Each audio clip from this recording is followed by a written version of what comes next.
of an experience in the environment is an emotion. When you embrace the emotion ahead of the experience, you're signaling the gene ahead of the environment. And if genes make proteins and proteins are responsible for the structure and function of your body, you begin to become that very person. So it's not our wealth, it's not our health, it's not our new relationships, it's not the things we accumulate, it's who we become.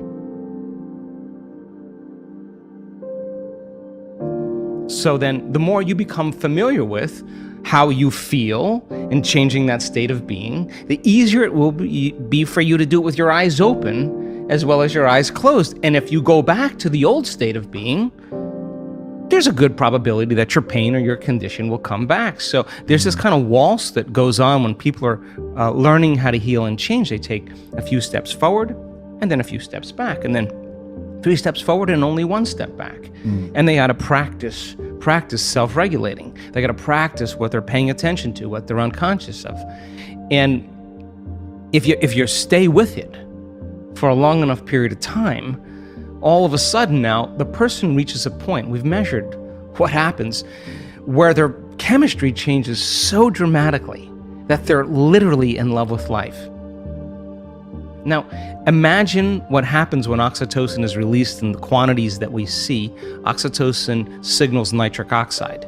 Nitric oxide signals a chemical called endothelial-derived relaxing factor, and that's a big word or set of words that just means a chemical that signals the arteries in your heart to literally expand.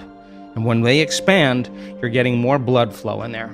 And just like when your sexual organs are aroused and there's blood flow in there, now with the same intensity, you're going to feel it right in your heart, and it's going to be way bigger.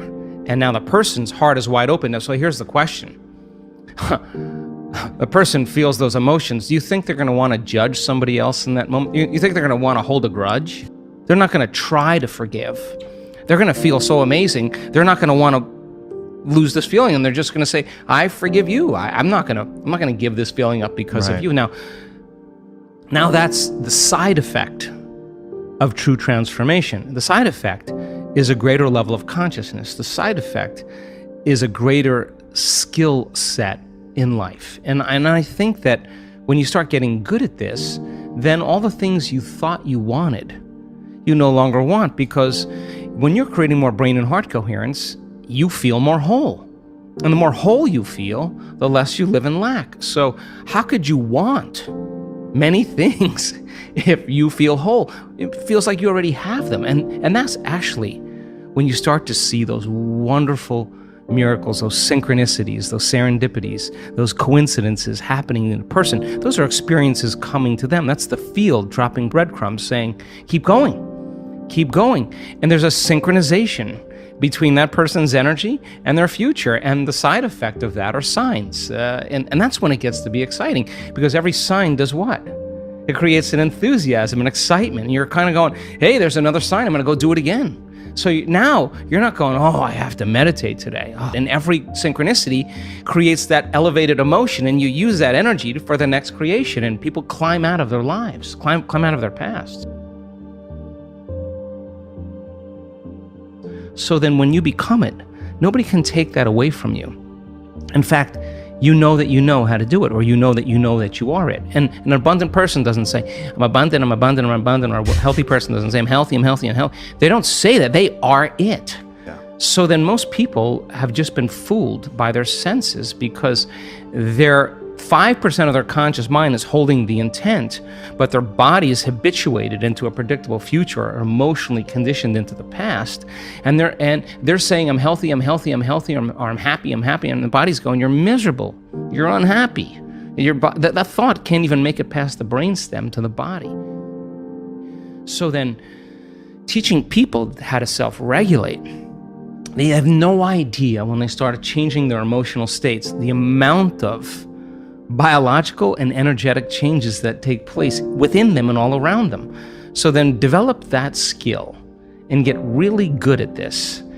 Then for the most part, you wouldn't be so interested in so many material things. You would be interested in facing off with yourself every day and asking, what is it that stands in the way between me and my future?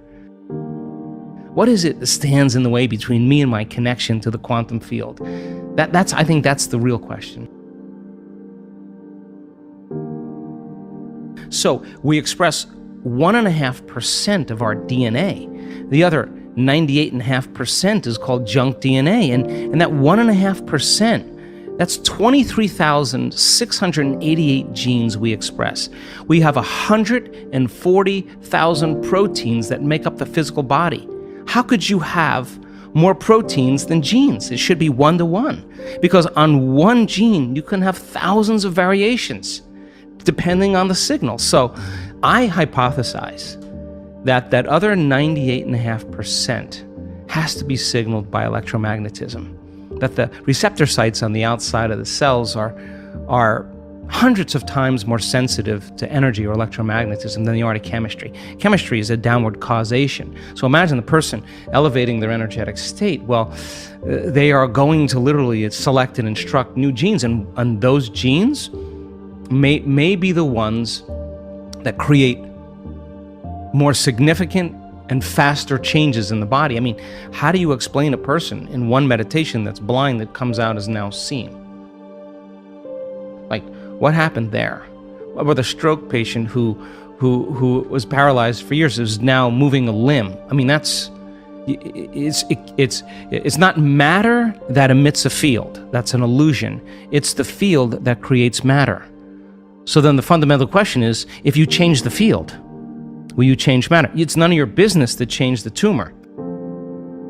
That's the outcropping, that's the outpicturing of changing the pattern in the field. So getting people really good at this, and the closer they can connect to that unified field, the more their consciousness is connected to that consciousness, the shorter amount of time it'll take. And the person now is literally in a whole nother world. They're in another dimension. That's why the pineal gland is called the third eye, because it's a profound vision. Now, once the autonomic nervous system switches on and it goes into gamma brainwave patterns, that radio receiver has tiny little calcite crystals, stacked rhombohedrons that are on top of each other. And those crystals begin to shimmer. They begin to oscillate. And now the radio receiver is activated. And now all you got to do is keep this mechanism suppressed, and tune into frequencies. And all those frequencies carry information. And when the brain latches on to a frequency, the pineal gland acts as a transducer. And a transducer is no different than a TV antenna that takes one form of energy, frequency, and turns it into, or transduces it into imagery. And the pineal gland begins to release upgraded versions of melatonin. Melatonin already causes us to dream, but now, you're gonna really dream. It already causes us to relax, but now you're gonna make a benzodiazepine. You are gonna chill way out. You are no longer gonna be in survival. The melatonin is already an antioxidant, but you're gonna make two of the most powerful antioxidants known to man. Anti-cancer, anti-aging, anti-heart disease, anti-stroke, anti-neurodegenerative, anti-inflammatory, antimicrobial, 2 molecules. Release the same chemical in the brain that hibernating animals produce. No sex drive, no appetite, no preoccupation with the outer environment. That means you move out of survival, the body goes into stasis. The body can dream for as long as you want.